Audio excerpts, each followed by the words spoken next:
Hello. For today's video is, eto na naman tayo. Ganito pa rin ang routine ko, guys. Kahit nandito ako sa probinsya.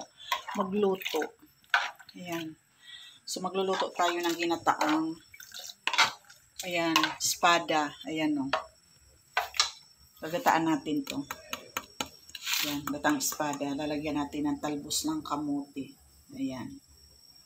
Yan yung ating, yan yung ating ulam. Ayan, pakuluin muna natin itong gata.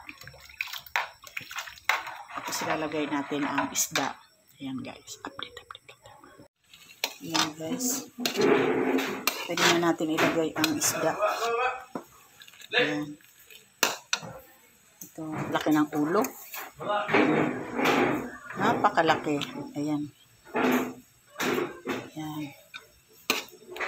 Tapos lalagyan natin siya ng talbos ng kamote.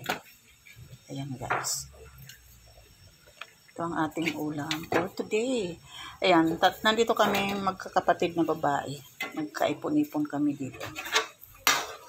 Ayan. Dumating yung sister ko galing sa baryo namin. Ayan, guys. Yung iba piprito natin. Ayan. Mamaya lalagay natin ang talbos ng kamote. Ito yung ating piprituhin kasi hindi ko alam kung kakain yung mga anak ng gata. Ayan.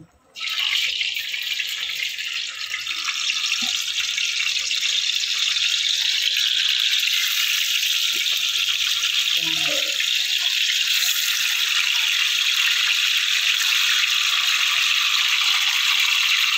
Partner natin.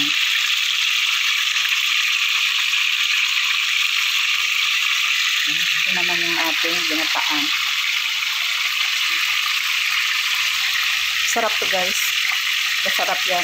Kaya yung mga taga-Bicol dyan, alam mo yung ginagataan yung ganitong isda, espada.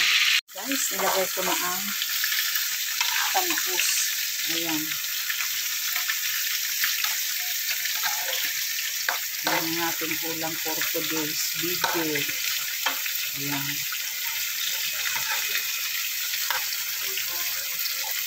Paborito ko ng papa ko, guys. Kaya pag ako nagluluto ng ganito, naalala ko ang tatay ko.